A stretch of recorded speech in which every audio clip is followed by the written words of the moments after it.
तस्मै श्री गुरुवे नमः। Vande Gurur Mandalam. Shivoham. Welcome to the series of Shiv Swarodaya. We have till now understood 28 verses in which it has clearly been told by Lord Shiva that this science should not be given out to people who purely treat it as a divination technique. Now let's go to the next verse, that is the 29th verse. It states that Na tithirnam cha nakshatram na varo grihadevata na cha vishtirvyati pato vaidhrityadhyas tathaiva cha.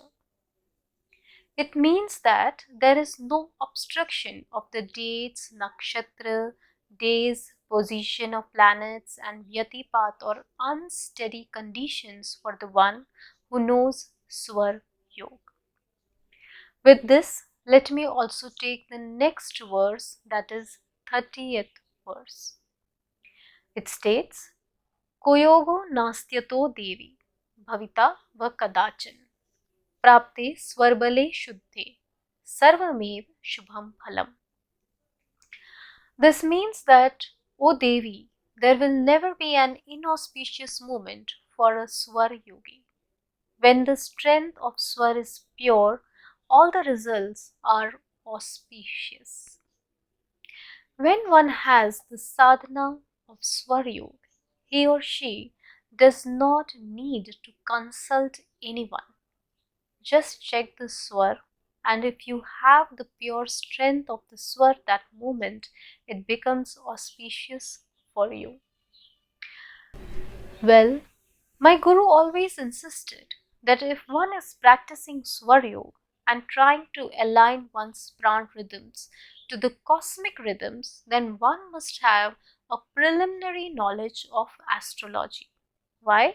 Only to cross-check that our Swar are coming in synchronization or not. He also used to say that without some basic knowledge of Jyotish, Swara Vigyaan cannot be fully mastered. And one out of 1,000 Swar practitioner may probably have even that much elementary knowledge.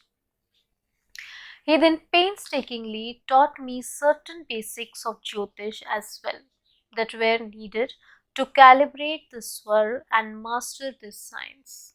This knowledge of Jyotish or astrology is needed in the highest of the stages of sadhana, and therefore it may not be pertinent to talk about that section here.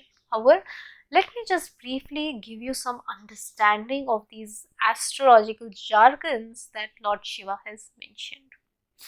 Lord Shiva has taken many names such as Vyishti, Vyatipat, Vaidhriti. These are all astrological terms that define the duration and auspiciousness of a particular time duration in the lunar calendar. The Swar calendar that we circulate to you on monthly basis has one component that is called Titi or date. All of you know this Titi is lunar date. We have 15 Tithis of bright fortnight or Shukla Paksh and 15 Tithi in the dark fortnight or Krishna Paksh. Tithi for a day is that lunar date which is prevailing just at the sunrise. But Tithi is not only element in the astrological system of measuring time. In fact, there are 5 elements in it. First one is Var, that is the name of the day. You all know that there are 7 Vars of days. Ravivar, Somvar, Bhomvar, Budhvar, Guruvar, Shukravar and Shanivar. No explanation is needed for the Var. Even English calendar has 7 days starting from Monday to Sunday.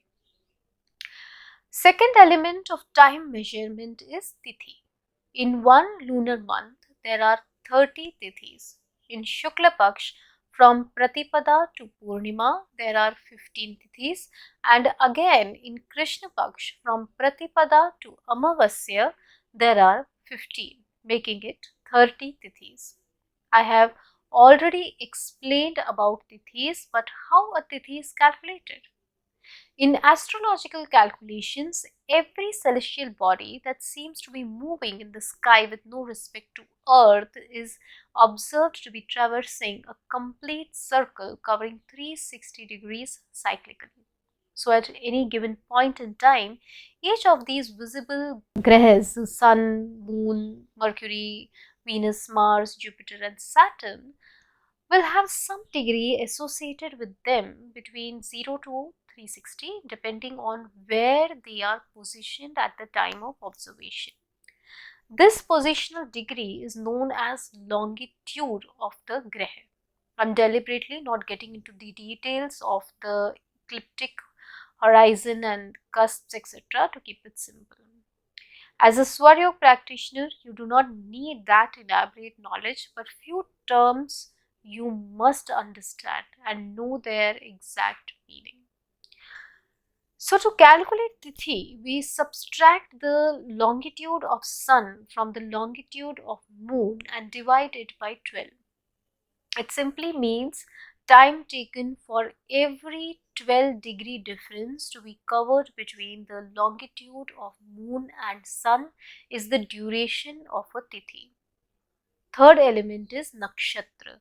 Well, some of you might be aware of some names, Nakshatra names. Maybe also some of you know that there are 27 total Nakshatras plus one Abhijit Nakshatra that is not counted in the series of 27.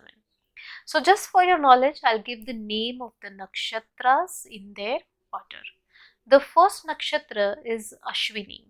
The second is Bharani. Third Kritika. Fourth Rohini. Fifth Mrikshira. Sixth Ardra.